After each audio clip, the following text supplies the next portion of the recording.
چند ہی لمحوں کے بعد ایک خوشنما میز میرے سامنے آ گئی، پھر اس پر اتنے خوبصورت پھل آ سجے کہ جن کی مثال مشکل ہے۔ اس کے بعد چائے کی کیتلی اور پیالیاں وغیرہ بھی، جن کے ساتھ دوسرے لوازمات بھی تھے۔ کوئی نادیدہ وجود یہ سب کچھ کر رہا تھا۔ میرے رونگٹے کھڑے ہو گئے تھے۔ چلو کامران، شروع ہو جاؤ، یہ افلاک ہے ہمارا دوست، بہت جلد تم سے ملاقات کرے گا۔ میں نے خاموشی سے ہاتھ بڑھا دیے۔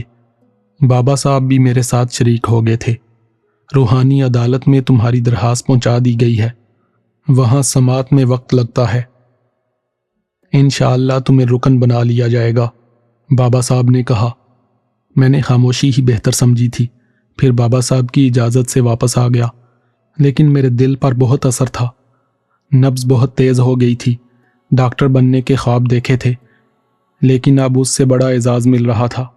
افلاک کے بارے میں سوچا، اندازہ ہو رہا تھا کہ وہ کون ہے۔ اس سے بابا صاحب کی شان اور بڑھ رہی تھی۔ ویسے اشتیاق کے سلسلے میں جو کچھ ہوا تھا، اسی سے بابا صاحب کی شخصیت پتہ چلتی تھی۔ قدرت نے مجھے ان کی شکل میں بہت کچھ عطا کر دیا تھا۔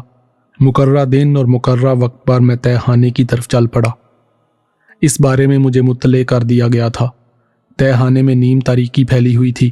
قالین پر ایک سفید چادر بچھا دی گئی تھی۔ وہاں اور کوئی موجود نہیں تھا۔ میں نے اپنے طور پر ایک گوشہ منتخب کیا اور بیٹھ گیا۔ میں نے ہال پر نگاہ دوڑائی۔ ایک طرف تخت بچھا ہوا تھا، جس پر ممبر رکھا ہوا تھا۔ میں خاموش بیٹھا رہا۔ پھر اچانک پورے ہال میں تیز روشنی پھیل گئی۔ روشنی کے مرکز کا پتہ نہیں چل رہا تھا، لیکن ہال منور ہو گیا تھا۔ پھر اچانک ہال کی دیواروں میں دروازے کھلنے لگے۔ میں حیرت سے چونک پڑا۔ اس دن بابا صاحب کے پاس آیا تھا، تب اس ہال کی دیواروں میں کوئی دروازہ نظر نہیں آیا تھا۔ ابھی جب ہال میں نظریں دوڑا رہا تھا تو تب بھی میں نے یہ دروازے نہیں دیکھے تھے۔ پھر ان دروازوں سے لوگ اندر آنے لگے، لمبے لمبے چوگے پہنے ہوئے، عمامے باندھے ہوئے، پر نور چہرے، مختلف عمریں۔ ان کے قد و قامت بھی غیر معمولی تھے۔ یہ لوگ خاموشی سے سفید چادر پر بیٹھنے لگے۔ میں نے کسی کو اپنی طرف متوجہ نہیں دیکھا۔ پورا وسیع و عریض ہال بھر گیا تو ہال کے عقبی دروازے سے ایک خوش رو نوجوان اندر آیا۔ احترام سے گردن جھکا کر کھڑا ہو گیا۔ اس کے پیچھے بابا پردہ پوش نمودار ہوئے تو سارے ہال میں بیٹھے ہوئے لوگ احترام سے کھڑے ہو گئے۔ میں بھی فوراً کھڑا ہو گیا۔ بابا صاحب ممبر پر جا بیٹھے۔ انہوں نے ہاتھ کے اشارے سے حاضرین کو بیٹھنے کے لیے کہا۔ سب بیٹھ گئے۔ بابا صاحب نے سلام کے بعد کہا، ایک نئے مہمان کا تعارف کرا رہا ہوں جو اس گوشے میں بیٹھے ہوئے ہیں۔ آدم زاد ہیں، نام کامران مسعود ہے، ایک صاحب ایمان باپ کے بیٹے ہیں جنہوں نے ساری عمر بدی کے خلاف جنگ کی اور اب کامران ان کے نقش قدم پر چل رہے ہیں۔ آپ سب چہرہ نشین کر لیں تاکہ انہیں کسی مشکل میں دیکھیں تو ان کا ساتھ دیں۔ تمام گردنیں میری طرف مڑ گئیں۔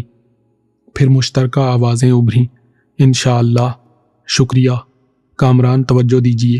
پہلی بات یہ ہے کہ چھپانا انکساری ہے اور اظہار یا نمائش کرنا غرور کے زمرے میں آتا ہے۔ عطا اس اللہ تعالیٰ کی ہے جو دل کے اس گوشے میں رہتا ہے جہاں صرف اس کے خیال کی روشنی ہوتی ہے، کسی اور طلب کی گنجائش نہیں ہوتی۔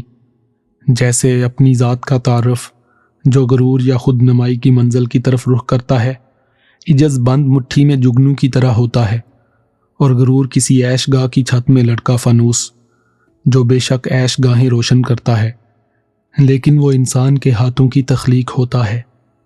الیکٹریسٹی کا محتاج، بجلی چلی جائے تو روشنی ختم، جبکہ جگنو کی تخلیق ذات باری کی ہے، ہمیشہ روشن رہنے والی۔ چنانچہ اپنا علم، اپنا ہنر، اپنا ظرف مٹھی میں بند جگنو کی طرح چھپاؤ، خود کو ظاہر کر کے داؤ پاؤ گے، بڑائی کھو بیٹھو گے۔ کبھی بڑا فیصلہ خود نہ کرو، اس میں رہنما سے رہنمائی طلب کرو۔ یاد رکھنا، خود کو خود نمائی کے امتحان میں ڈالو گے تو موت بھی تم سے نفرت کرے گی۔ بابا صاحب کا ایک ایک لفظ بجلی کی طرح میرے دماغ میں چمک رہا تھا، کانوں میں گرج رہا تھا۔ درس دیر تک جاری رہا۔ پھر بابا صاحب نے آخری الفاظ ادا کیے اور خاموش ہو گئے۔ تمام حاضرین اٹھ کر باہر نکلنے لگے۔ آخر میں بابا صاحب بھی اسی دروازے سے چلے گئے تو افلاک میرے پاس آ گیا۔ یہ وہی خوشرو نوجوان تھا جس نے بابا صاحب کے ساتھ ہال میں قدم رکھا تھا۔ آپ بھی آرام فرمائیے، آپ کسی بھی حاجت پر مجھے آواز دے لیا کیجیے، یہ بابا صاحب کا حکم ہے، میں حال کا راستہ طے کر کے اپنی آرام گاہ میں آ گیا۔ عجیب کیفیت ہو رہی تھی۔ دل کہہ رہا تھا کہ معبود کریم، میں نے کون سی ایسی نیکی کی تھی جس کے عوض مجھے ایسے مرتبے سے نواز رہا ہے۔ سب سے بڑی بات یہ تھی کہ اب ایک عجیب سی سیر چشمی کا احساس ہوتا تھا۔ یوں لگتا تھا جیسے سب کچھ میرے پاس ہو، کوئی تشنگی باقی نہ ہو۔ نماز کا شروع سے عادی تھا۔ ایک صبح جاگا تو ایک عجیب سا احساس ہوا۔ سامنے کا منظر دیکھا تو کمرے کی دیوار تھی، لیکن پھر دیوار تحلیل ہوتی ہوئی محسوس ہوئی۔ باہر باغ کا منظر نظر آنے لگا۔ میں حیران رہ گیا۔ باغ میں پرندوں کے لیے خوراک اور پانی رکھا تھا۔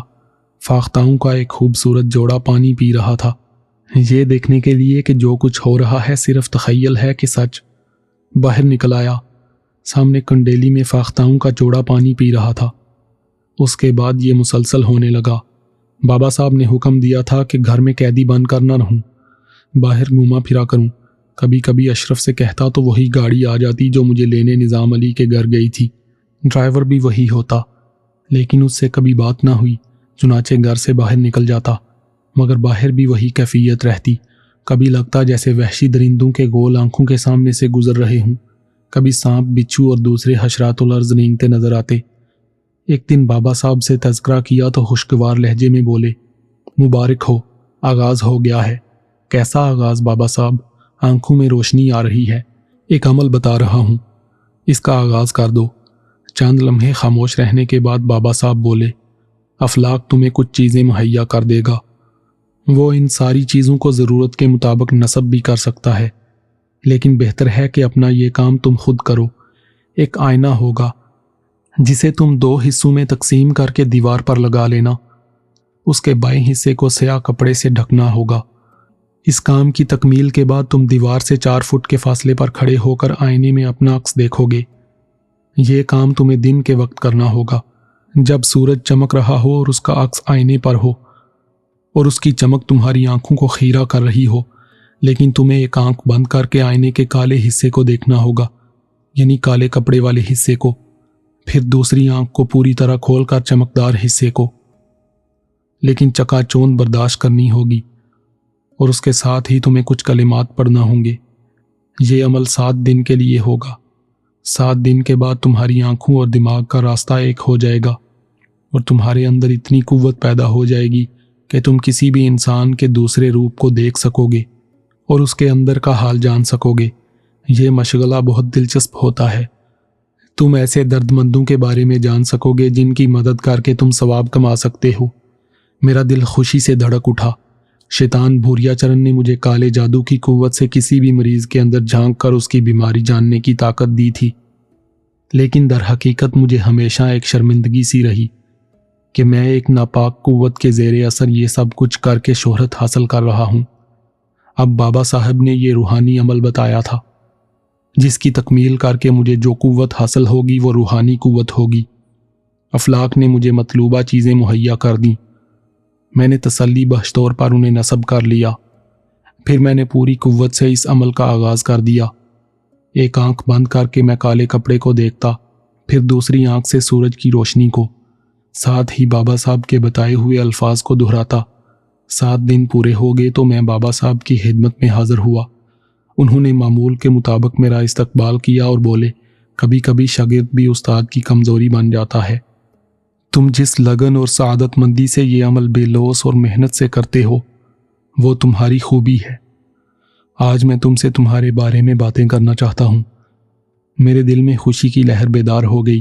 بابا صاحب بولے، تم نے اپنے والد صاحب کے بارے میں بتایا تھا کہ اپنے لاؤبالی دور میں وہ ایک بدکار سادھو کے جال میں پھنس گئے تھے، لیکن اپنی قوت ایمانی سے وہ ہر مشکل جھیل گئے۔ میں یہ کہنا چاہتا تھا کہ ماں باپ کی وراثت اولاد کو ملتی ہے، خواہ وہ روپے، پیسے اور جائیداد کی شکل میں ہو، خواہ نام و نمود کی شکل میں۔ ایک برے اور بدکار شخص کے چھوڑے ہوئے برے عمل بھی کبھی کبھی اولاد کو بھگتنے پڑتے ہیں، اور اسی طرح نیک عمل بھی اولاد کا ورثہ ہوتے ہیں۔ مالک لم یزل نے تمہیں بہت سے اعزازات عطا فرمائے ہیں، ان میں سے کچھ تمہارے والد کا ورثہ ہیں اور کچھ ذاتی کمائی۔ خیر، تم نے اس ملعون کو اس کی ناپاک خواہشوں سے دور کر دیا اور وہ بہت پیچھے چلا گیا ہے، لیکن یہ بدکار ناپاک روحیں شیطانی قوتوں سے آراستہ ہوتی ہیں اور شیطان کو آزادی ہے روز قیامت تک۔ اسے اپنے پسندیدہ ہر کاروں کی نگرانی کرنی ہوتی ہے۔ ہر چند ہر ذی روح کو فنا ہو جانا ہے، جلد یا بدیر اسے چلے جانا ہے، لیکن شیطانی عمل سے اس کی زندگی کچھ طویل ہو جاتی ہے۔ تم میری بات سمجھ رہے ہو نا؟ جی، لیکن آخرکار موت برحق ہے۔ بوریا چرن زندہ ہے؟ میں نے بے اختیار سوال کیا۔ اگر وہ زندہ بھی ہے تو بدبختی کے دن گزار رہا ہوگا۔ اس نے شیطان کی پناہ حاصل کی ہوگی، بابا صاحب نے گول مول سا جواب دیا اور میں خاموش ہو گیا۔ بات وہیں سے شروع کرتے ہیں۔ تم نے اپنا ایک عمل مکمل کر لیا ہے۔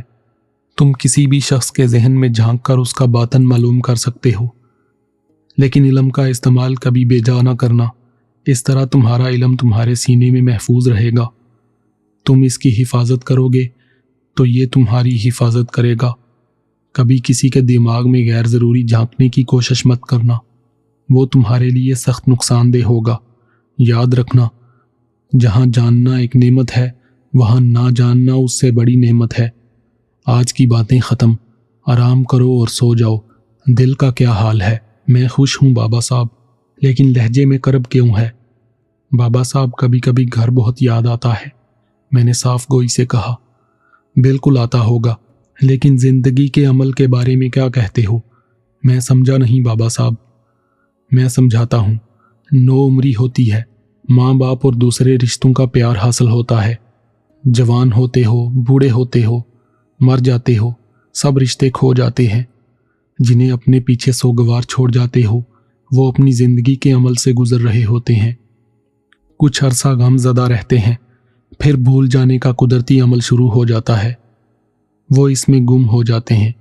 یہ کائنات اسی طرح چلتی ہے۔ جو چیز ہمیشہ زندہ رکھتی ہے جانتے ہو وہ کیا ہے؟ آپ فرمائیے بابا صاحب۔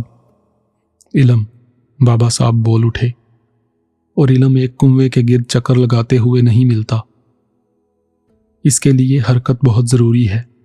دنیا میں لاتعداد صاحب علم پڑے ہیں، کس کے پاس کیا ہے کون جانے۔ دیکھو گے ملو گے تو پتہ چلے گا۔ مجھے کہاں جانا ہوگا بابا صاحب؟ میں کیا بتا سکتا ہوں، یہ تعین تو قسمت کرتی ہے۔ بس تمہیں آغاز کرنا ہوگا۔ اب جاؤ۔ میں نے تمہیں دوبارہ روک لیا، اور سنو، یہ رومال لے جاؤ۔ تم عشاء کی نماز پڑھنے کے بعد کھانا کھاتے ہو؟ جی بابا صاحب۔ کھانے کے 1 گھنٹے بعد باہر لان میں نکل جانا، وہاں انار کے درختوں کے جھنڈ کے پاس 2 زانوں بیٹھ جانا، اور یہ رومال سر پر اوڑھ کر آنکھیں بند کر لینا۔ بہتر۔ میں نے احترام سے رومال لے لیا۔ اپنی رہائش گاہ آ کر میں بابا صاحب کی باتوں پر غور کرنے لگا۔ زبردست معرفت کی باتیں تھیں، دل میں بڑا اعتماد پیدا کرتی تھیں۔ رات کو آسمان پر گہرے کالے بادل چھا گئے۔ مجھے انتظار تھا۔ نماز پڑھی، کھانا کھایا، پھر انار کے جھنڈ کی طرف چل پڑا۔ ایک مناسب جگہ منتخب کر کے بیٹھا اور رومال کو سر پر اوڑھ لیا۔ آنکھیں بند کر لیں۔ تھوڑی دیر گزر گئی، پھر بند آنکھوں میں ستارے ناچنے لگے۔ یہ ستارے روشن ہوتے جا رہے تھے، یوں لگ رہا تھا جیسے روشنیاں جل رہی ہیں۔ یہ روشنیاں واضح ہوتی جا رہی تھیں۔ پھر اچانک دل اچھل کر حلق میں آ گیا۔ یہ میرا گھر تھا، 100% میرا گھر تھا، وہی جمشید روڈ والا، لیکن اس میں تیز روشنی ہو رہی تھی۔ چاروں طرف رنگین بلب جلملا رہے تھے۔ میں نے غور سے دیکھا تو کوئی تقریب ہو رہی تھی۔ کھانے کی میزیں لگی ہوئی تھیں، لوگ پلیٹیں بھر رہے تھے، کھا رہے تھے، ہنس بول رہے تھے۔ ایک ایک کو غور سے دیکھا، سب موجود تھے۔ نانا ریاض، پھوپھی شمسا، غالباً شمسا پھوپھی کے کسی بیٹے کی کوئی تقریب تھی۔ سب خوش تھے۔ میرے بھائی بہترین سوٹ پہنے ہوئے تھے، بھابیاں بال بال پر موتی پروئے ہوئے تھیں، مہمانوں کی خاطر مدارت کر رہی تھیں۔ یہ سب کچھ سچ تھا۔ کیا یہ سب کچھ سچ ہے؟ یہ لوگ مجھے بھول گئے، انہوں نے مجھ پر صبر کر لیا۔ ایسا ہوتا ہے؟ کیا واقعی ایسا ہوتا ہے؟ ساتھ میں ایک پروکار آواز میرے کانوں میں گونجی۔ جوان ہوتے ہو، بوڑھے ہو جاتے ہو، مر جاتے ہو، سب رشتے کھو جاتے ہیں، بھول جانے کا قدرتی عمل شروع ہو جاتا ہے، لیکن میں تو زندہ ہوں۔ اچانک ذہن کو جھٹکا لگا۔ ماں کہاں ہے؟ عالیہ بیگم کہاں ہے؟ پھر ایک کمرے کا منظر ابھرا۔ یہ امی کا کمرہ تھا۔ سفید لباس میں ملبوس پاکیزہ چہرہ، وہ جائے نماز پر خاموش اور غمزدہ بیٹھی تھیں، باہر کے ہنگاموں سے بے نیاز۔ ان کی آنکھوں میں ڈب ڈبا رہا تھا۔ میری تصویر صاف نظر آ رہی تھی، ماں کے آنسوں میں تیرتی ہوئی۔ حلق میں ایک گولا سا اٹھا، بہت سی روایتوں کی تصدیق ہو گئی۔ کائنات کا سب سے بڑا سچ، جس کا تعلق رشتے سے ہے، جس کے نام کے ساتھ پیار کا نام سجتا ہے، وہ ماں ہے۔ کسی کو نہ صحیح میں امی کو یاد ہوں، زندہ رہوں گا امی، لیکن مجھ سے وعدہ کریں کہ آپ کو بھی زندہ رہنا ہوگا تاکہ میرے واپس آنے کا جواز رہے۔ میں نے پیار سے ماں کے تصور کو چوما اور منظر بدل گیا۔ یہ شاید ماضی کے مناظر تھے۔ بھائی انڈیا سے واپس گئے تھے۔ امتیاز نے پریس کانفرنس بلائی تھی۔ بھائی سے سوالات ہو رہے تھے۔ ڈاکٹر رضوان کہہ رہے تھے کہ وہ پاکستان کا عظیم سرمایہ ہے، اس کے خلاف سازش ہوئی ہے۔ سائرہ کہہ رہی تھی کہ ان کی فطرت میں پاکیزگی کوٹ کوٹ کر بھری ہوئی تھی۔ اس کی میں گواہ ہوں۔ میرے لیے احتجاجی ریلی نکالی جا رہی تھی۔